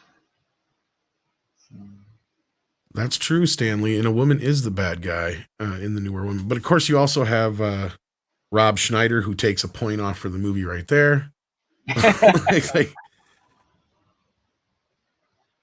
What was it with Arnold Schwarzenegger and like, yo, Rob, you're kind of a funny guy. I'm going to put you in some of my movies. Oh, with Stallone? Yeah, like what the fuck? He was actually kind of funny in Demolition Man, but I'm like, that's pretty much why is he in Judge Dredd? Well, it's kind of weird because in the early 90s when Schneider got on Saturday Night Live, his copy machine character for some reason took off. And making copies. I'm the dumbest character in SNL history. Well, the worst one of Rob Schneider's is when he does the Rob Schneider Theater of him complaining about his girlfriend. And yeah, that one's pretty dumb too. And he did that during his last years, right before he got fired. God, like, how did he look? I'm sure Rob Schneider's a really nice guy. I've heard varied really stories. Good at the bench warmers, actually. I was gonna say, yeah, I like him in certain things. Like I even gave him credit. Like in Demolition Man, he's fucking brilliant and hilarious. But like, for some reason on SNL, he got away with doing the dumbest fucking characters ever. And then he turned that into a career by, like, that's why I love that bit on SNL. It's like, Rob Schneider is a stapler. It's like, yeah, you're not wrong. That's about where we're headed with this. And then didn't he steal the idea for that Animal movie from what I heard? Like rip off somebody else's script or some shit like that. He got sued for it, I think. I don't know the details of that. I just remember that it was well, if he didn't, then the company did, I mean, but yeah. I think it was the company, but I do remember that the company that produced it was literally saying whoever the top women from the first season of Survivor would be cast by default, just because they wanted that connection, because Survivor was such a huge reality TV show hit at that time. And yeah, Gabriel, he plays one of the cops. He plays one of the receptionist cops. Oh yeah, that's right. He's one of the receptionist guys. Yeah, he is good in Down Periscope as well. Yes, that's the thing. You put him in the right roles, he's good. Down Periscope is also a good B-rated A-rated B movie, yeah, or B-rated A movie, however you want to put it. Yeah, that's one we've talked about a few times. I've got to get that one. I don't even know. Has that ever been released on Blu-ray? I know I used to have the DVD of it. It's only on DVD. I was going to say. I got a double disc set DVD by mistake. One of them, they're both in English, but one of them has French opening credits. Oh, interesting. Yeah. You sure they just didn't have a version up there for French Canada and regular Canada? Well, no, this is the U.S. This is the one I got in California. Oh, it's from the U.S.? Oh, weird. Yeah. It was funny because I put in the DVD. I'm like, wait, it doesn't say Down Periscope. It's in French. And I'm like, wait a minute, that's not right. And but luckily the first line spoken is in English. I'm thinking, okay, that's a huge hit in France. No, that's definitely one we're going to have to put on the list. Rob Schneider is a carrot. Yes, this is true. The first Deuce Bigalow was okay. The second one, I don't even know how they got that movie made. Because of the first one. Well, I mean, just in general, like the shit that's in that. The first one was pushing it way past the point. The first one had, the first one did. I remember the one of the groups for mental illness regarding. Not really mental illness, but one of the groups regarding. I think the girl with the Tourette syndrome or whatever. Tourette syndrome stirred up a whole lot. I think that was Amy Poehler that played her. If I remember, like that first one, the concept was there. It's like, okay, I see what you're going with this. You got a guy who's a gigolo to the type of women who, normally would be considered whatever. But like, yeah, that's where you get to a point where he just gives them really good dates in order to buy a fish that he somehow killed. Yeah, it's like that one joke in The Naked Gun is like, let's make that a whole movie. Yeah, there's something there, but you need somebody with more charm than Rob Schneider, right? Like if Steve Martin or somebody else would have played this role, I think they would have pulled it off better. Like in a jerk type role, like Steve Martin, like a complete idiot. Or Martin Short. Martin Short would have been great. Yeah, exactly. Like, I mean, Rob Schneider works, but he's like the fifth guy I would have picked. Not even the fifth guy. Mecca J says, Tom, have you seen the new South Park special, The Streaming Wars? It was pretty dope. I actually watched it last night. It was all right. It was. I like the. I like the whole Chinatown bit was hysterical. and the Cartman subplot. Oh my god! I'm gonna get tits, man. Not only that, was like everybody's like, "We're not going to involve Cartman because he'll screw it up." And then when they do finally involve him, and he makes the worst rat out of all of them, he's exactly making the point of what's going on with just it's all about the content, not about the quality. Yes. Oh, I loved it. It was so on the nose. Because my buddy, he's like, I don't get it. I'm like, well, first of all, you look at it from the streaming aspect. I'm sure you get that part, but he's never seen Chinatown either. So it's like all that shit's completely lost on him. And it's like, I'm like, first of all, it's a parody of Chinatown. Like, so you have to see that to get half the joke. And then you have to have seen the last season and all this other shit. But yeah, I thought he had me prepared for it to be bad because it's weird. These streaming specials that they've been doing on Paramount Plus have not been up to the same par as their seasons they've been doing. No, so but they're really digging. They almost comment on that in this movie. But they're digging. They're like basically just stabbing Paramount in the back and then twisting the blade for their own sick jokes. Exactly. Like, you got it too, right? Like that's. Yeah. So that's where I was kind of like, touche, motherfuckers are playing 4D chess. Like, oh shit, I was talking about Andre, and of course. Hello. Hey, greetings, everyone. I think you heard me make the points you were going to make, and then you're like, I better get in there and set him straight. Actually, no, I only heard like the last 10 seconds, so no context or anything. Oh, we were talking a little Judge Dredd, and I said I know you would have loved to come in and point out what you always do, and that is RoboCop is just a ripoff of 2000 AD. Yes. Or Judge Dredd more specifically. More specifically, Judge Dredd, but yes. Yeah. And then, of course, we got to talk about the movie. We talked about all kinds of things, and I know what you're responsible, but you'll have to go back and listen because you'll be like, yeah, that's about 80% right. Yeah, probably. Yeah, no, because the whole thing, of course, started with Ed Neumeyer. I believe his name is Neumeyer. Yes, you're right. You're correct. He was at one point commissioned to write a Judge Dredd movie script. And it didn't really go anywhere. So that imploded all on its own. But the ideas that he wrote for that script, they kind of stayed with him. So then he went and he reused those ideas in his own script, namely RoboCop. And the irony is that he humanized Judge Dredd by making him a robot. Well, and that's where Miner and Neumeyer come together, because I actually told the Miner side of the story earlier, which works perfectly. So there you go. Yeah, and that was, I believe he was working for Corman at the time, and they threw him a bunch of comic books on his desk and said, here, read these, because we're going to do some comic book movies. And as Script pointed out, a lot of them were, Judge Dredd in 2000 AD comics. And he got kind of just buried in the whole minutia of it all, or whatever you want to call it. And he picked out those certain elements that were kind of in all of these comics, though. And that's where he kind of got this idea. And then when Neumeyer came together, it just became RoboCop. It was like they created this baby. Exactly, and you can even tell visually where it came from, because you have this behind the scenes feature, which was first on the DVD, which is where most people first came to learn of it. I believe that bonus feature is called Flesh and Steel: The Making of RoboCop.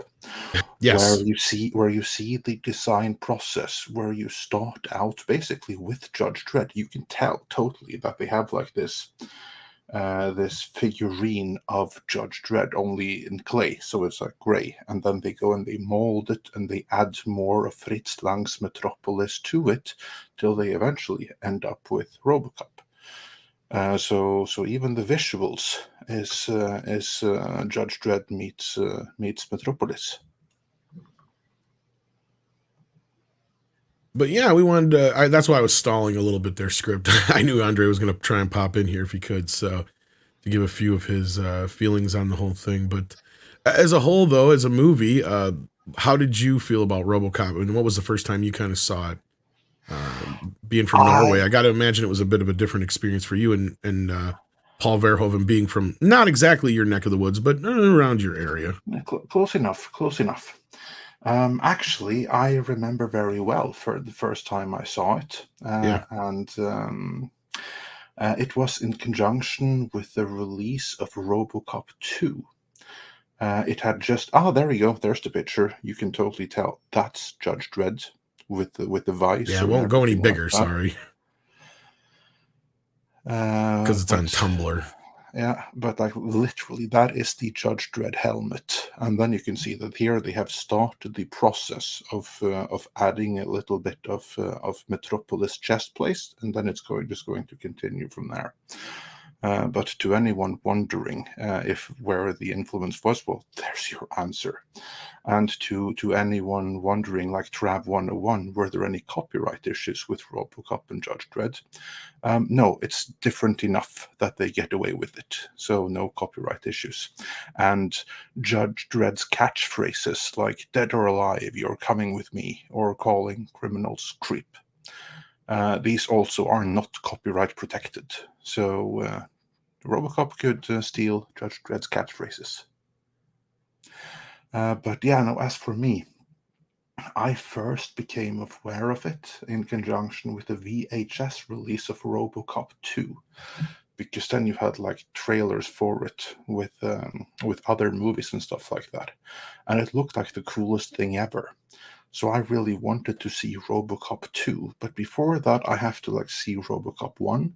So it was me and a friend, and we were like in year 2 in school, meaning that we were 8 at the time. And then we rented the first Judge Dredd movie. So you're about the same age I was when I saw it. Yeah, that was the first time I saw it. I thought it was like the coolest movie ever. But the shootout scene, I mean, that actually traumatized me a bit. Like it took me a long freaking time to get over that scene. The Murphy death scene, you mean? Yeah, the Murphy death scene. That really messed me up. I was way too young to see it when I did. But ever since then, I've only like come to appreciate the movie more and more as I see like more levels and everything in it. And Verhoeven, he brought so much to it. So he was the absolute perfect director. So we should all be grateful to his wife or his assistant or whoever it was that made him read the script one more time.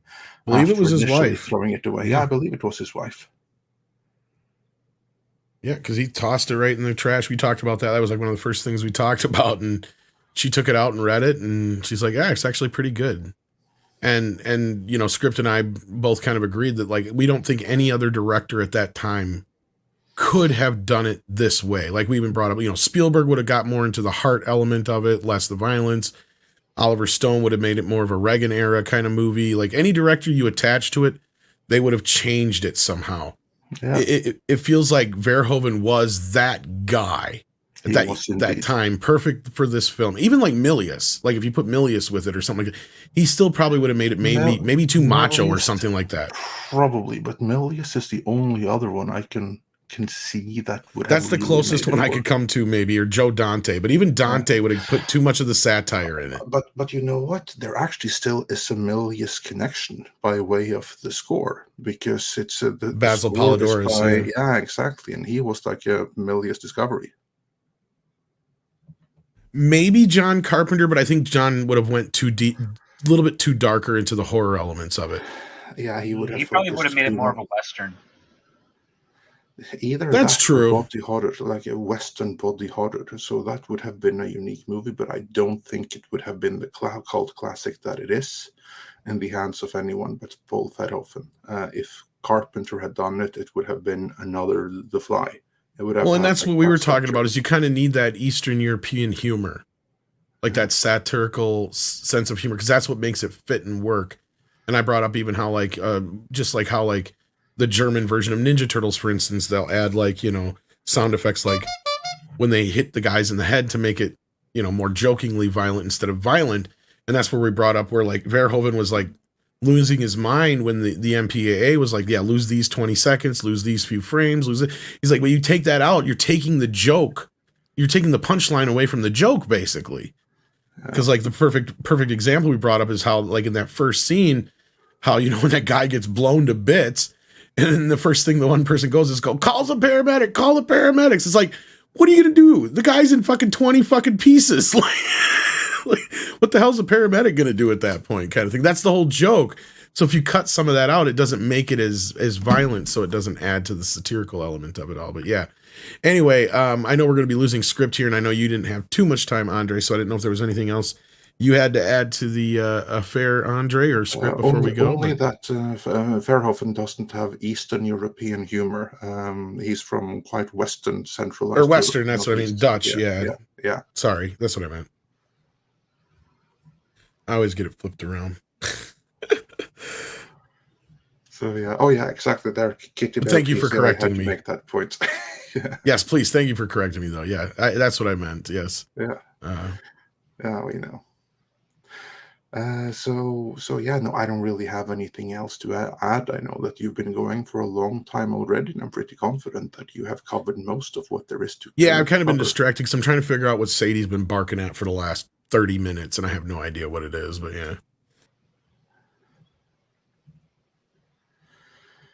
Well, maybe but it's probably a leaf that fell off the tree. Yeah, exactly. No, I'm not kidding. That or a cat. Oh, I know. Who's teasing I know. her. I mean, like, for instance, there are some dogs that are like, they have to, they just want to make sure that the owner is aware that a leaf just fell off the tree so that you can assess if it's dangerous or not. Well, and there's 2 sus cats that keep roaming the area too. So they think they own the neighborhood. And she don't like that. Yeah, well, cats tend to do that. Yeah. Well, one of them she doesn't like. Oh, she really doesn't like because he got in a fight with mine and was kind of mean to my cat. So yeah, she almost busted through the window that day. That was kind of funny. Yeah, I was going to put that kitty straight on top of the shit list. Yes. Yeah. So she does not like that cat. Yeah. But anyhow, yeah. Yeah, but script has to get going. Yeah. Yeah, I gotta be heading out in 3 minutes. So we're gonna wrap this up. Thank you so much, guys, for being here. Check out Script Doctor's channel. Of course, Andre and I will see you tomorrow morning on the morning show if I'm able to wake up after all the work I've got to do. And other than that, thanks for being here, guys, and we'll see you next time with the Frighteners. Let's all go to the lobby. Let's all go to the lobby. Let's all go to the lobby to get ourselves a treat. Let's all go to the lobby to get ourselves a treat.